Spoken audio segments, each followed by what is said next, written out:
자, 2016년 3월 6일입니다. 3월의 첫째 일요일이네요. 다순절중 네 번째 일요일이고요. 그제 눈이 살짝 날리더니 3월이고요. 날이 좋습니다. 지금 보고도 다 하셨어요? 물론 4월 15일까지 얘기는 합니다만 3월 지나가는 것처럼 보면 금방 4월도 지나갑니다. 세금 보고 할 때가 됐죠.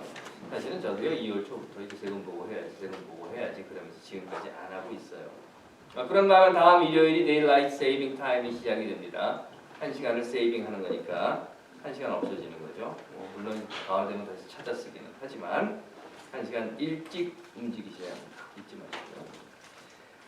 자, 3월의 첫 번째 일요일. 잘 아시는 대로요. 한국은 서구 기독교로 인해서 기독교를 받아들이게 됩니다. 물론 그 이전에 기독교를 배우기 위해서 중국으로 누가 갔다 뭐 이런 이야기가 없는 건 아닙니다. 하지만 아무리 그랬다 하더라도 한국 기독교는요, 석유의 선교사들에 의해서 전파가 됐습니다. 특별히 이 한국이라고 하는 곳에 기독교가 전파될 때에는 서구의 제국주의 확장이라고 하는 것이 있었어요. 그래서 기독교 역시 거기에 편승을 합니다. 다시 말해서 서구의 우월주의라든가 또는 서구 문화가 피선교 지역의 문화보다 우월하다라는 식의 사고로 기독교가 전파가 됩니다. 어찌 보면 그게 곧 서양화라고 하는 이름으로 우리에게 전해지기도 했죠. 그 결과는요, 선교사들이 사는 방식이라든가 선교사들이 가지고 있는 사고 구조 그리고 서구식 생활 방식이 곧 기독교인이 되는 길이고 그렇게 사는 것이 또 그렇게 생활을 하는 것이 하나님을 믿는 사람들의 삶의 방식의 전부다라고 하는 인식을 심어주었던 것입니다. 그러다 보니까 문제는요, 하나님의 모습이 선교사들이 어떻게 포장을 했느냐에 따라서 선교사들이 어떻게 해석했느냐에 따라서 선교사들이 우리에게 어떤 것으로 던져주었느냐에 따라서 이해될 수밖에 없었다는 겁니다. 더욱이 기독교를 처음 전파한 이 선교사들은요, 대부분이 가진 자의 편에 서 있었던 사람들입니다. 쉽게 말해서 있는 자들이라고 하는 거죠. 그러다 보니까 우리에게 주어졌던 하나님의 모습이라고 하는 것은 가진 자의 하나님, 강한 자의 하나님 또는 이긴 자의 하나님, 높은 자의 하나님 이런 모습으로 선교사들의 그 해석에 따라 전달되었던 겁니다. 그 결과는 이런 것이었죠. 하나님 믿으면 축복받고 돈 많이 벌고 건강하고 승리하고 높아지고 한마디로 말해서 하나님 믿으면 잘 먹고 잘 산다 이런 것이 되었던 겁니다. 자, 봐라 선교사들 사는 거 봐라 얼마나 멋지냐 멋지게 살고 뭐 하인도 두고 살고 우리 생전 듣지도 보지도 못했던 것 맛있는 것도 먹고 이상한 음식도 먹고 옷도 멋지고 돈도 많고 희한한 기계도 있고 소리 나오는 것도 가지고 다니고 그런다. 그러니까 선교사의 모습이 곧 하나님을 믿는 자들의 모습이고 우리도 예수 믿으면 저렇게 된다라고 하는 식의 사고를 갖게 되었던 겁니다. 선교사의 신앙과 선교사의 신학과 선교사의 문화에 예속되는 그런 기독교 또한 아무런 비판 없이 그대로 받아들였던 기독교. 성경에는 욥이라고 하는 사람이 있습니다. 물론 이 욥이라고 하는 사람은요 실제 인물은 아니에요. 전설적인 인물입니다. 여하튼 간에 전설적인 그 인물을 의인이다라고 이렇게 칭송하게 된 사람입니다. 물론 이 욥기라고 하는 책이 몇 년, 몇 월, 며칠, 몇 시에 초고가 완성되고 그리고 언제 출판이 되고 뭐 이런 것 우리는 전혀 모릅니다. 하지만 이 이야기를 전체적으로 본다고 하면요, 그 내용과 욥기가 사용하고 있는 상황과 단어들 속에서 이 욥기가 쓰여진 배경이 언제인가라고 하는 것을 우리가 알 수 있습니다. 그렇게 본다고 하면 욥기가 쓰여진 때는 언젠가 하면요, 포로기 이전부터 시작해서 포로 후기의 제사 문서까지를 전체적으로 이렇게 통괄하고 있습니다. 그 말은 한 300년 가량의 이야기, 좀 짧게 보면 한 150년 가량의 이야기, 뭐 이 정도의 역사의 배경을 가지고 있습니다.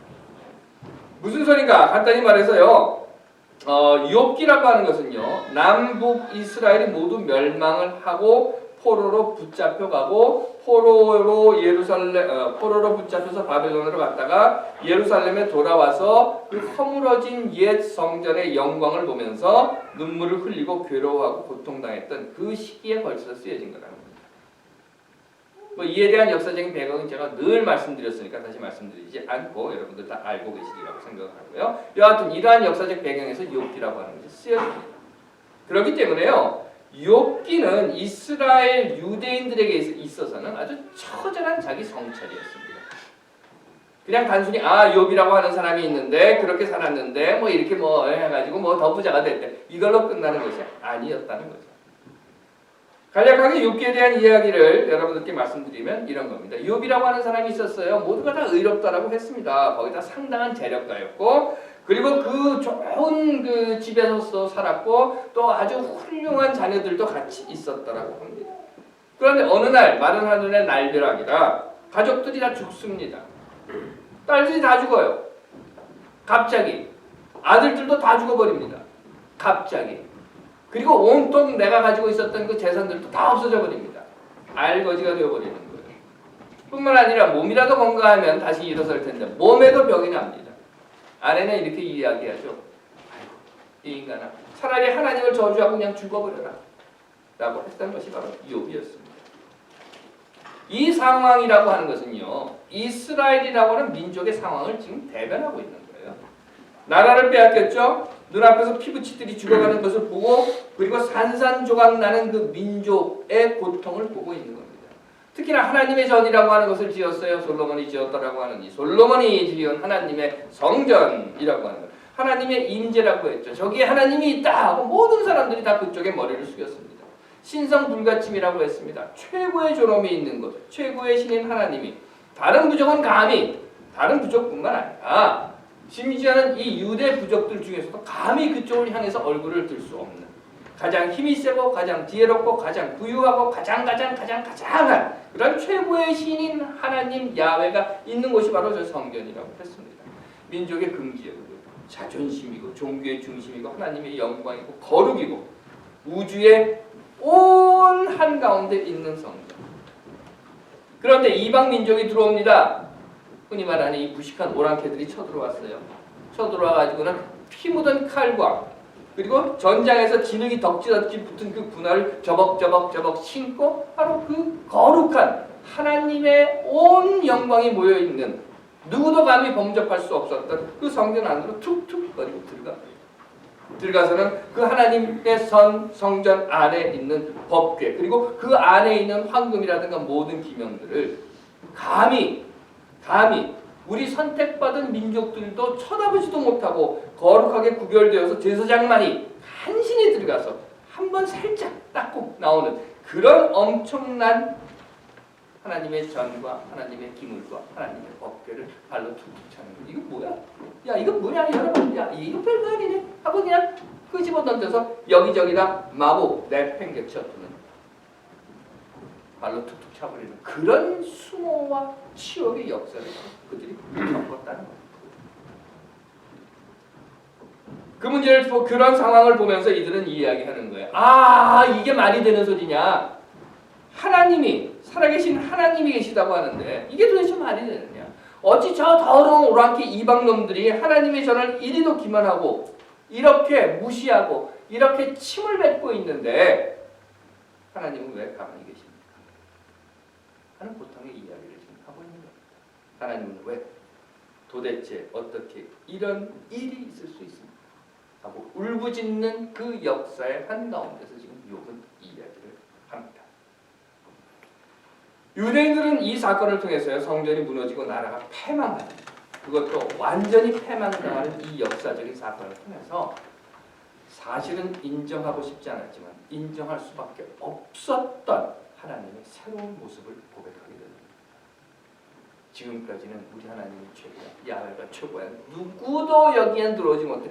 우리가 믿는 하나님보다 더 힘이 세고 큰 하나님이라고 하는 것은 없어. 할아버지로부터 그 할아버지의 할아버지로부터 조상 대대로 아브라함으로부터 물려받았던 하나님이라고 하는 이 존엄, 다윗과 솔로몬의 성전, 그들이 만들어 놓은 이 거룩한 곳, 이스라엘 민족만의, 아브라함의 자손만의 전능하시고 전지하신 야곱과 다윗 그리고 솔로몬의 하나님, 그 하나님이 어느 순간에 갑자기 없어져 버렸다는 겁니다. 아니, 없어져 버린 것이 아니라 기만당했고 밟혔고 그리고 침뱉음 당했고 귀싸대기를 맞았고 바닥에 깔려버렸다는 겁니다.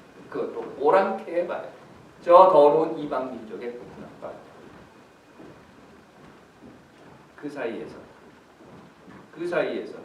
이들은 새로운 하나님의 모습을 찾아가고 이렇게 죽어버린 하나님, 이렇게 짓밟혀버린 하나님, 이렇게 무시당한 하나님,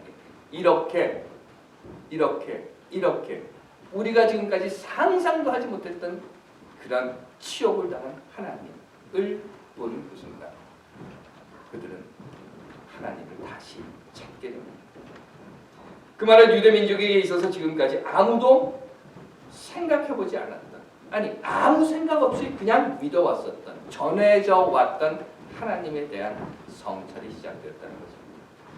그리고 바로 그 성찰의 결과가 욥기라고 하는 성서의 글로 나타나게 됩니다.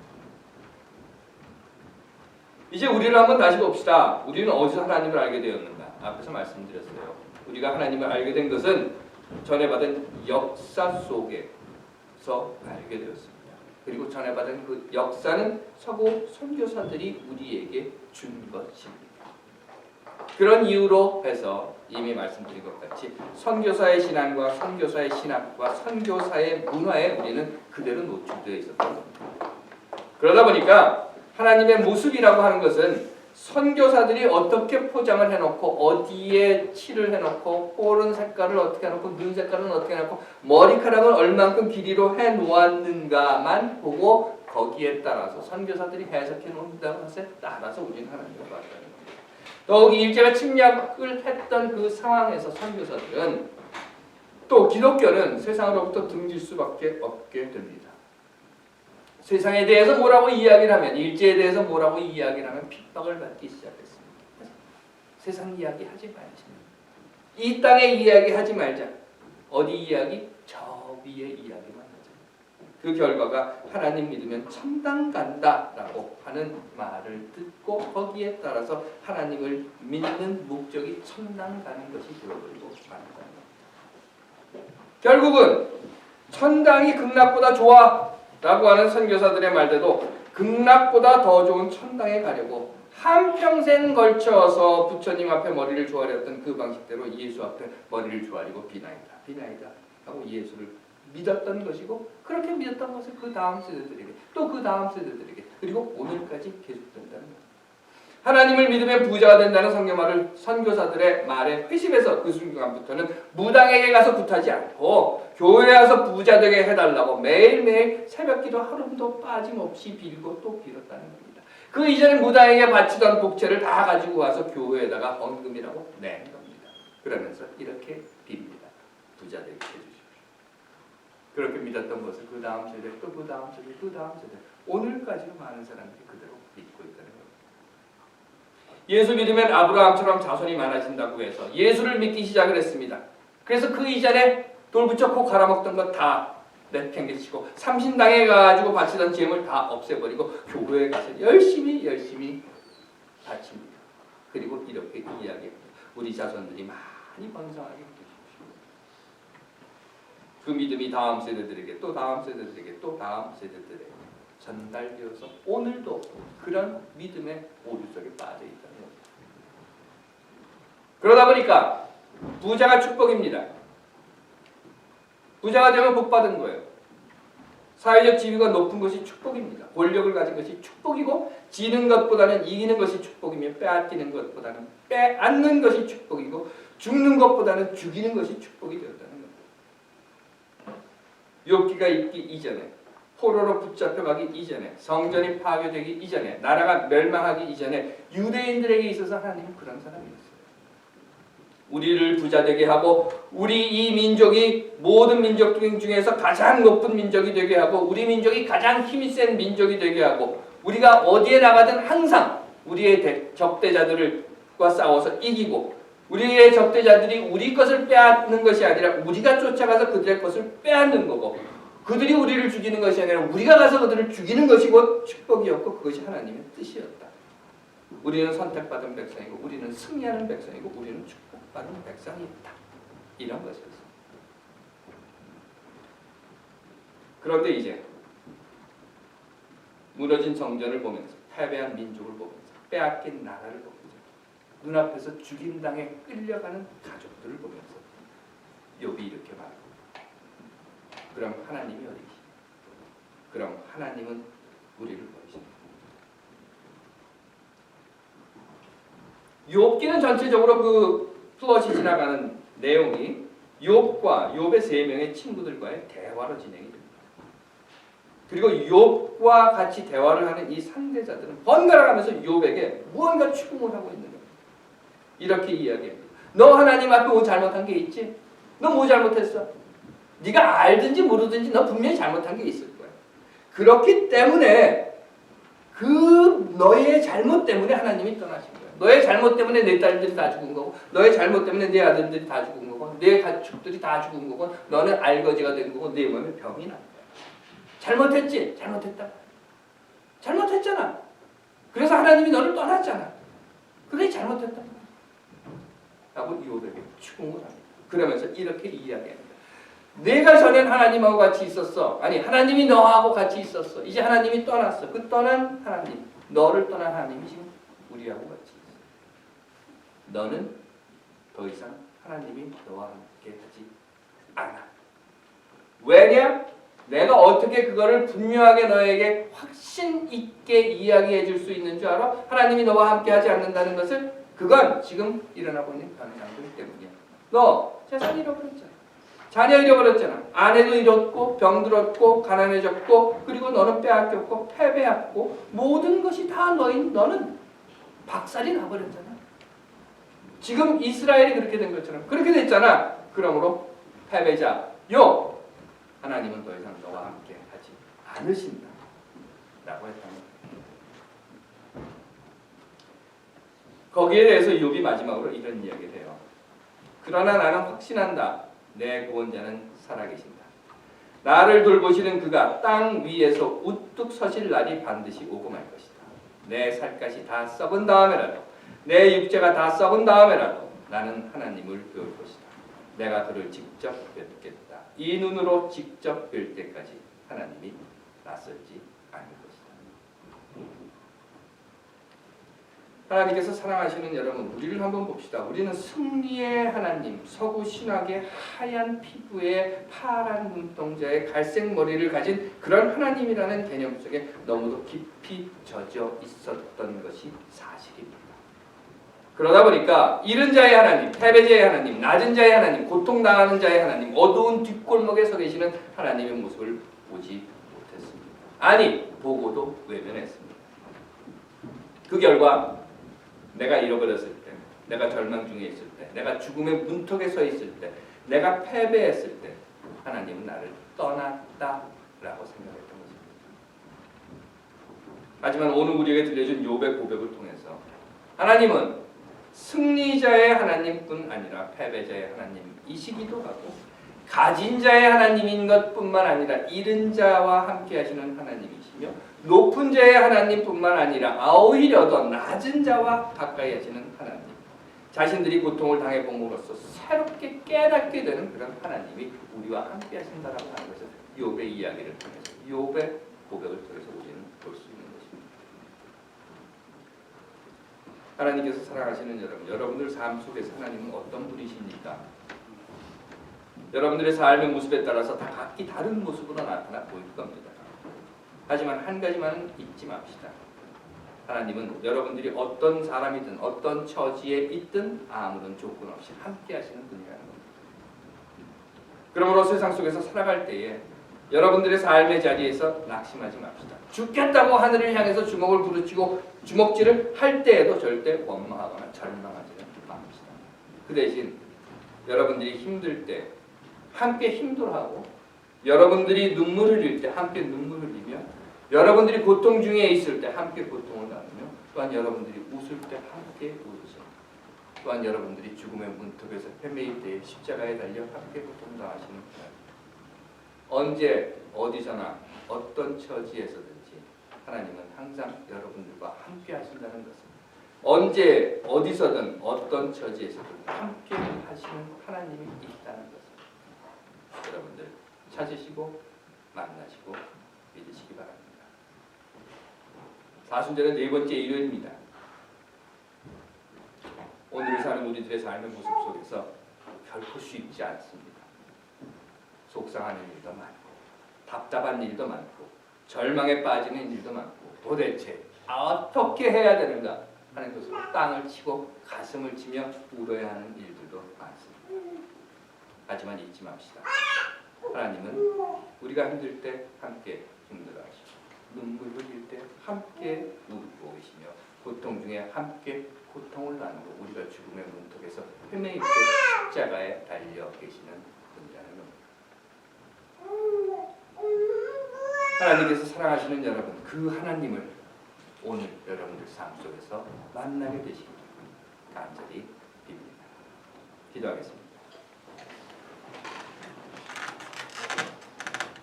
오늘 우리 웃음에, 우리 울음에, 우리의 분노와 우리의 기쁨, 그리고 우리가 살아가는 세상의 모든 곳에서 함께 울고 웃고 분노하며 기뻐하며 함께 하시는 하나님을 오늘 우리 곁을 스쳐 지나가는 사람들 속에서, 또한 오늘 우리 삶에 함께하는 이웃들 속에서 찾고 보며 만나게 하시는 것처럼, 또 오늘 우리 곁을 스쳐 지나가는 사람들, 또 오늘 우리 삶에 함께하는 이웃들에게 함께 웃고 울며 분노하고 기뻐하시는 하나님을 보여주는 우리들이 되게 하옵소서. 늘 우리의 기도를 들어주시는